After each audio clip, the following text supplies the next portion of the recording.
The city's 8th Avenue corridor has become a hotspot for crime.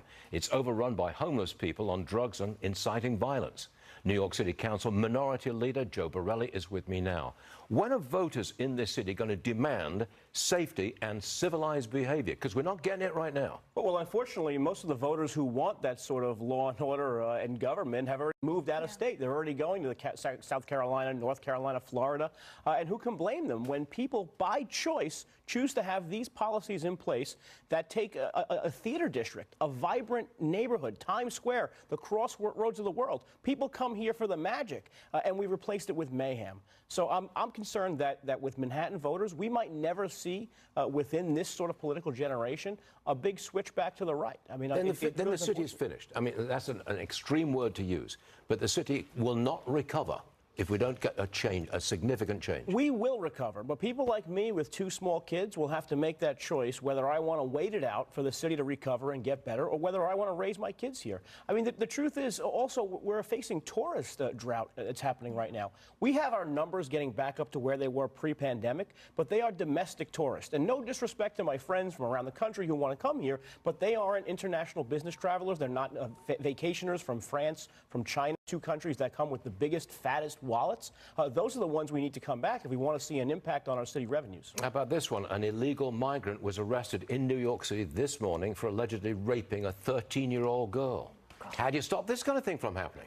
It's more insane when you consider that our laws here in New York City actually preclude the NYPD from even alerting ICE that this person who is here, not to mention they're illegal, but they're here committing multiple crimes while they are here.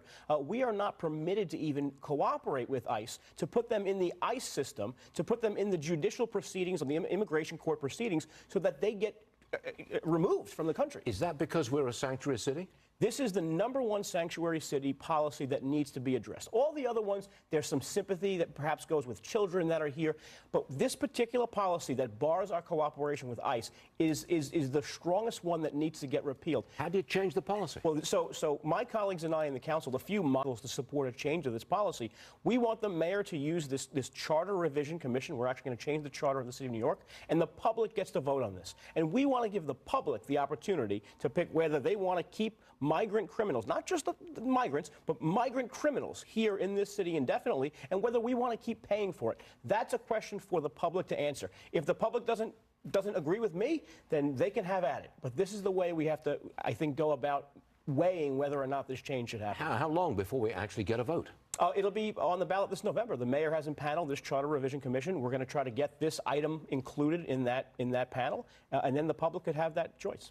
I'm sure most people would think, like myself, would think, yeah, you've really got to drop this sanctuary city status. But will we?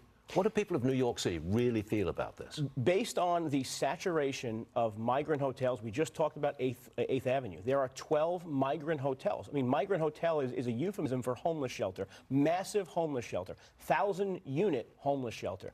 If people want to still continue to have that in their city, that's on them. We believe the polling indicates that people are finally sick and tired of this crisis, this self-imposed crisis. Whether you're Eric Adams or Governor Hochul or Joe Biden, you are self-imposing this crisis on the city of New York. It's going to be a slow change.